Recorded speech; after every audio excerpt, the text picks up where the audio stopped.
이 호르몬은 밤에 나와야 되거든요. 그쵸. 그래서 소변이 생성되지 않아야 되거든요. 근데 이제 연세가 드시면서 그 호르몬 분비량이 떨어지는 거예요. 그러니까 밤에 소변의 생성량이 많아지게 되겠죠. 그래서 야간 단요, 야간에 보는 소변의 양이 많아지게 됩니다.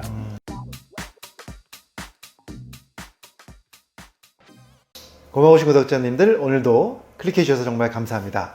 오늘도 이동환TV에 특별한 손님을 모셨습니다. 프라우드 비뇨기과의 이지용 대표원장님 나오셨습니다. 네, 안녕하세요, 원장님. 네. 너무 반갑습니다. 아, 예. 네.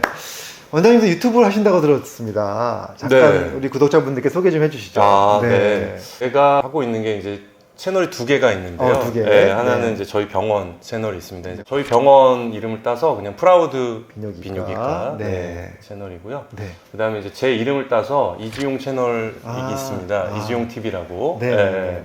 근데 이제 거기는 조금 이제 아카데믹하게. 오. 네. 제가 혼자 뭐 약간의 개인 방송하는 느낌으로 자세하게 좀 네. 학술적으로 네, 설명해 학술적으로 주시는. 좀 설명을 드리려고 네, 하고 있습니다. 네. 네. 많은 분들이 좀 봐주시면 너무 좋을 것 같고요. 네, 좋은 유익한 내용이 많을 것 같습니다. 네. 저희가 지난 시간에 전립선 비대증, 그 중에 전립선이 커지는 이유에 대해서 좀 이야기를 했는데요. 네. 오늘은 좀 이 전립선 비대증이 있을 때 해결 방법에 대해서 좀 이야기를 나누려고 합니다. 네. 또 증상도 한번 알아보려고 하는데. 네. 자, 많이 보시죠? 전립선 비대증이 생기면 크게 이제 세 가지 증상이 네. 대표적으로 알 수 있습니다. 첫 번째는 네. 길이 좁아져서 네. 나타나는 증상. 네. 그러니까 소변길이 좁아지니까 화장실을 갔는데 네. 소변이 바로 안 나오겠죠. 좀 기다렸다 나오게 기다려야 되고, 나오구나. 네. 그다음에 소변 주기가 가늘다 보니까 네. 힘을 주게 되겠죠. 네. 네, 막 힘을 주고 보게 되고, 그다음에 소변 보는 시간이 길어질 수밖에 없고, 네. 네, 보고 나서 시원하지 않은 잔뇨감 이런 게 생길 수가 있습니다. 네, 이거는 이제 네. 길이 좁아져서 네. 생길 수 있는 증상이 되겠고, 네.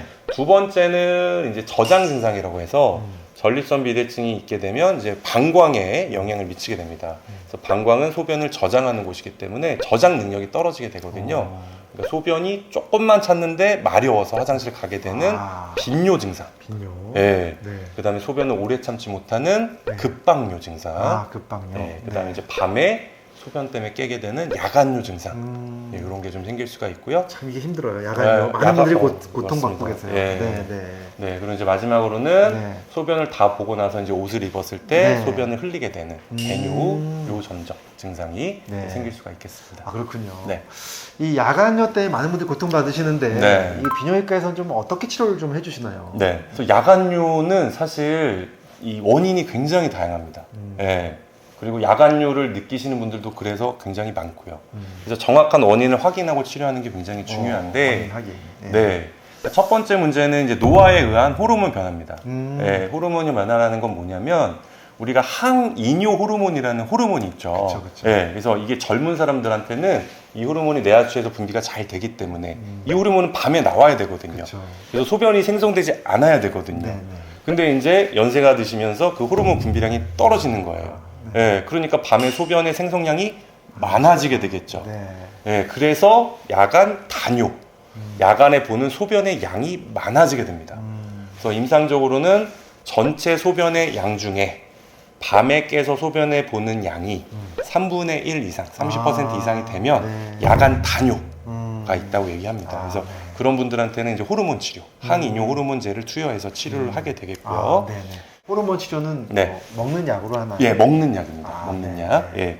그렇게 이제 치료하게 되겠고, 네. 그 외에 또 다른 야간뇨를 일으키는 원인들이 있습니다. 이제 전립선 비대증, 과민성 방광 이런 증상이 있어도 야간뇨가 생길 수가 있고요. 네, 네. 네, 이제 마지막으로 이제 수면의 영향도 있어요. 수면의 영향. 예, 네. 수면의 영향이란 건 뭐냐면 이제 연세가 드시면 수면의 질이 떨어지는 거예요. 네. 예, 잠을 푹 주무셔야 되는데 잠을 푹 못 주무시는 거예요. 근데 자다가 깼는데 밑에가 좀 묵직하고 불편한 거예요. 그럼 화장실을 가요. 왜냐? 그냥 자려면 잠이 안 오는 거예요. 그치. 예, 습관적으로 가시거든요. 네. 근데 그런 분들은 이제 어떤 게 있냐면 가서 소변을 보러 가는데 소변이 안 나와. 왜냐면 소변이 없거든요. 없는데도 별로 없거든요. 느낌이 오는 거. 없는데 깨니까 습관적으로 가다 보니까 없는 거예요. 그러니까 오줌 싸기가 더 힘든 거예요. 예. 그래서 그런 분들은 이제 수면에 영향이 있어요. 그래서 제가 항상 이제 야간뇨가 있는 분들한테는 이런 생활 습관적인 걸 항상 다 확인합니다. 네. 예, 그래서 수면 문제가 굉장히 중요하거든요. 예. 특히 이제 앞서 말씀드렸지만 연세가 드시면 수면의 질이 떨어져요. 그래서 특히 이제 밤에 이렇게 깨게 되면 졸려온 거예요. 그러니까 낮잠을 주무시네. 그러니까 낮잠을 주무시면 또 밤에 잠이 안 와. 아, 그렇죠, 그렇죠. 그게 악순환이에요. 아이고. 그래서 그런 분들은 그런 생활 습관의 교정도 굉장히 중요합니다. 또 이제 이 과민성 방광하고 네. 전립선 비대증을 좀 많이 헷갈려 하시는 것 같아요. 네. 그것도 한번 정리를 한번 딱 해주시죠. 네. 네. 그래서 전립선 비대증은 전립선이 커져서 전립선부 요도를 눌러서 전립선부 요도가 좁아져서 생기는 이제 질환이 네. 되겠고, 과민성 방광은 전립선 위에 있는 방광이 네. 예민하고 과민해지면서 이제 소변의 저장 능력이 네. 떨어져서 소변을 자주 보게 되고 소변이 참기 어렵고 이제 그런 증상 있는 분들을 이제 과민성 방광이라고 이야기를 하게 됩니다. 그렇군요. 네. 사실 이 전립선 비대증은 피할 수 없다고 지난번에 말씀해 주셨는데 네. 나이가 들면서 최대한 늦게 오게 만드는 게 중요하잖아요. 네. 그러기 위해서 우리가 좀 어떤 방법이 있을까? 뭐 영양제 같은 게 혹시 도움이 될까? 네. 굉장히 궁금해하실 것 같거든요. 네. 비뇨기과적으로는 제가 환자분들한테 두 가지를 두 가지. 좀 말씀드립니다. 첫 번째는 네. 이제 오메가3. 오메가3. 오메가3는 잘 아시겠지만 혈류를 개선하는 효과를 주는 네. 이제 건강 보조제죠. 그렇죠. 네. 전립선 질환의 원인 중에 혈류가 떨어지는 경우가 원인이 됩니다. 그래요. 예, 그렇기 때문에 오메가3를 이제 복용하게 되면 혈류가 개선되죠. 그러면서 전립선 질환의 유병률을 좀 낮추는 효과를 줄 수 있습니다. 좋습니다. 두 번째는 이제 아연. 아연. 예, 네. 아연인데, 아연이라는 거는 남자들한테 좋다. 네. 이런 거는 이제 잘 알고 계실 것 같아요. 네. 물에 많이 들어있고. 네. 그래서 이제 아연이라는 거는 실제로 전립선액이 있죠. 전립선액의 여러 가지 성분 중에 네. 가장 많은 비율을 차지하는 게 아연 성분입니다. 네. 그래서 아연이 부족하게 되면 전립선 질환이 많이 생길 수가 있어요.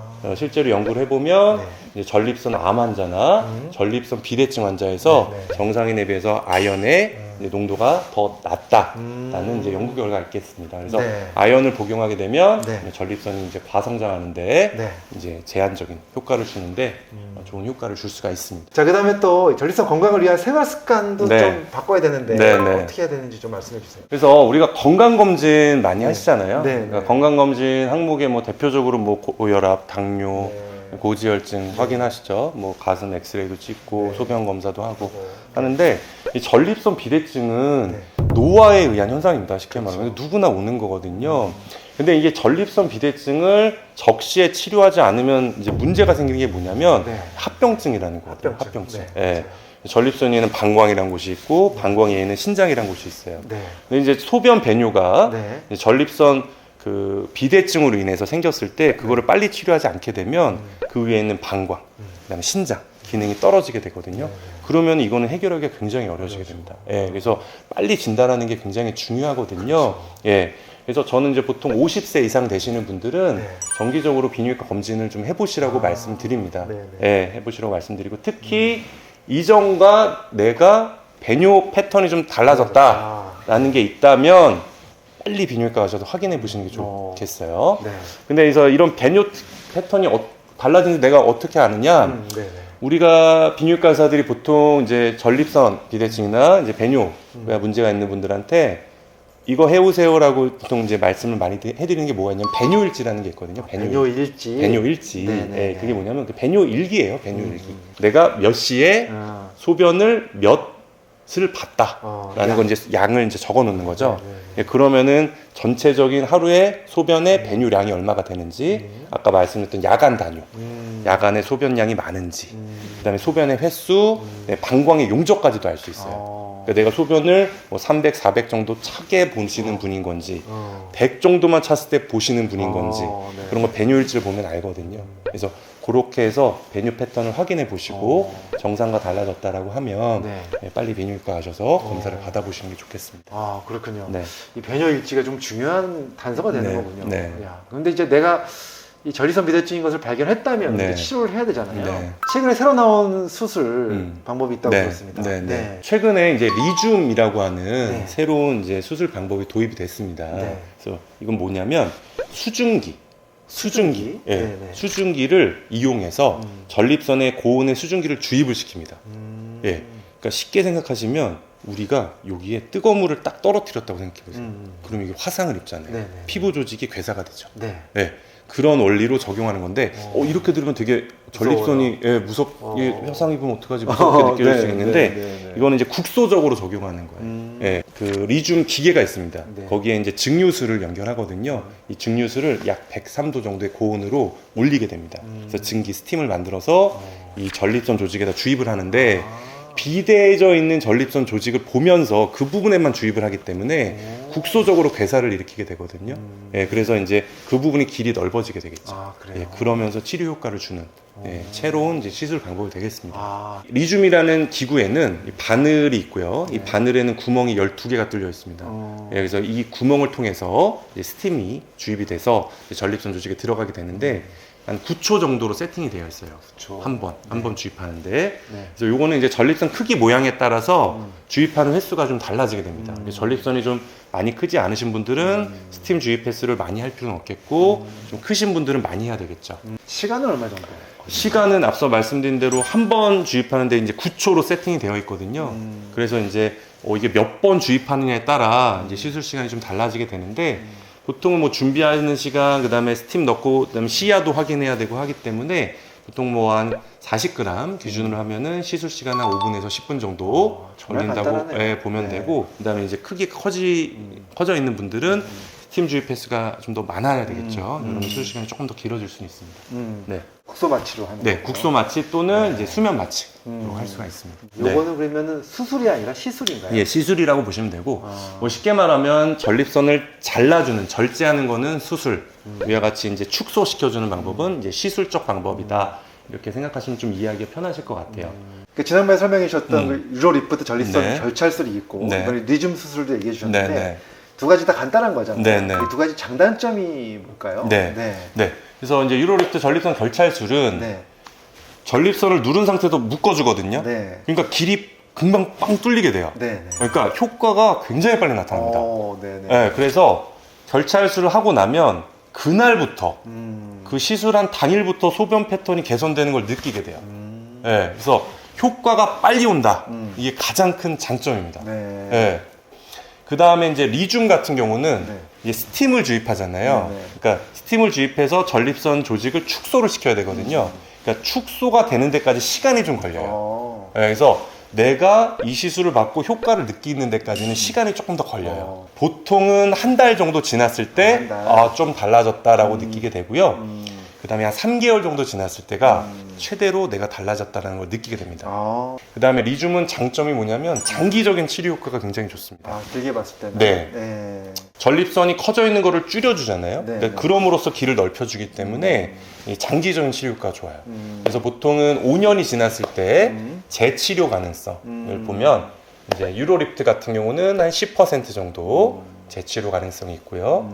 리줌 같은 경우는 한 4% 정도. 그래서 비교해 보면 리줌이 유로리프트보다는 장기적인 치료 효과가 더 우월하다. 이렇게 보시면 되겠습니다. 네. 네. 또 지난번에 말씀해 주신 것 네. 중에서 중요 부위가 컸을 네. 때는 그 유로리프트 못 한다고 하셨잖아요. 네. 리줌은 가능한 건가요? 네, 맞습니다. 그래서 이 리줌 같은 경우는 크기와 모양에 상관없이 적용할 수 있다는 장점이 있어요. 그래서 유로리프트는 양측엽에만 묶어주기 때문에 전립선 비대증에서 양측엽이 발달되어 있는 분들에 한해서 적용할 수 있거든요. 그렇군요. 네. 근데 리줌은 양측엽 뿐만 아니라 중엽이 발달되어 있는 경우 또는 전립선이 커져서 방광에도 돌출되어 있는 경우 이제 그런 경우에 있어서도 스팀만 다 주입해주면 되거든요. 예, 그렇기 때문에 크기와 모양에 상관없이 치료가 가능하다는 게 이제 리줌의 장점이 되겠습니다. 네. 네. 네, 역시 오늘도 매우 솔직하게 말씀해 주셨습니다. 그래서 굉장히 믿음이 가고요. 이 평생 한 번쯤 고민할 수밖에 없는 전립선 비대증. 사실 많은 분들이 남성분들 고민하실 텐데 자세하게 말씀해 주셔서 너무 감사드립니다. 네. 오늘도 너무 수고 많으셨고요. 네. 다음에 또 기회가 되면 함께 이야기 나눴으면 좋겠습니다. 네. 원장님 감사합니다. 네, 감사합니다.